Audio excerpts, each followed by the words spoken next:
So we have to understand that we have accumulated who we are through all of our life's experiences and the decisions that we've made.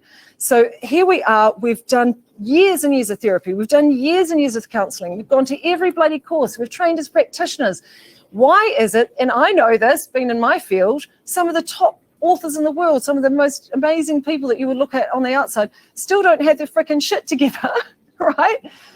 Because they haven't done the last piece of the puzzle. It's self-love. It's self-acceptance. You cannot, ultimately that's what it is.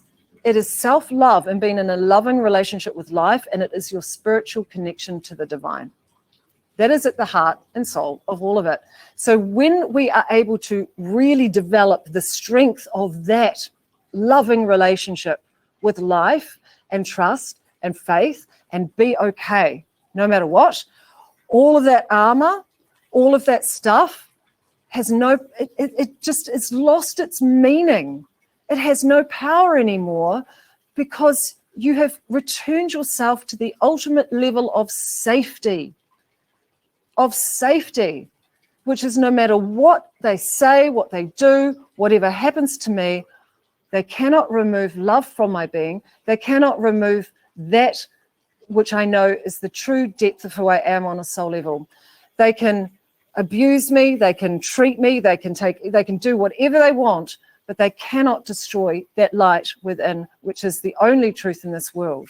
So this is why, I say, there's the healing journey, there's psychological, there's the physical, there's the mental, but ultimately there's the spiritual journey of really returning home to deep, deep inner peace. And I sound a little bit like a hippie Buddhist, I don't know, evangelist Christian. I'm not. It's really what we're all searching for. So the question that we have to be willing to ask ourselves is, what is the payoff to me holding on to this problem in my life? And, it's so natural for a lot of women to go, there's no payoff. Just reject, to even reject the mere question of it, right?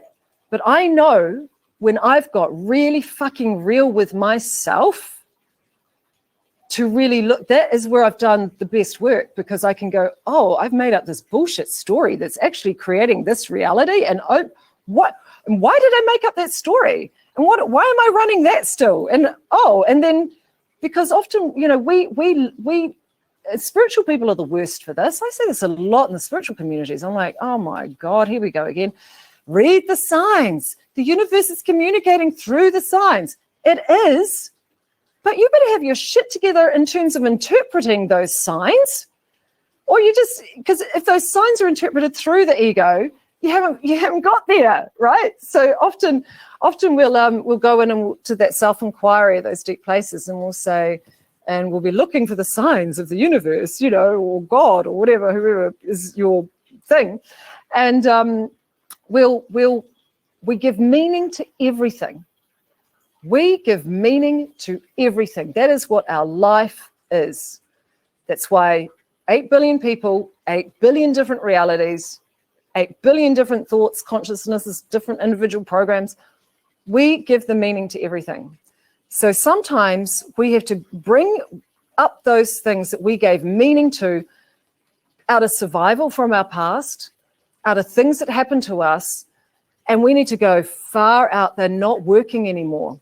That was the child in me that made those decisions. Now that I'm here, that meaning doesn't translate now. And that's where we can go on that healing journey. And sometimes it's a case of just like having this light bulb moment and boom, it's like you shift. So it's not a lot of work. It's not too hard a work. You just have to be really willing to go into the deep self-inquiry.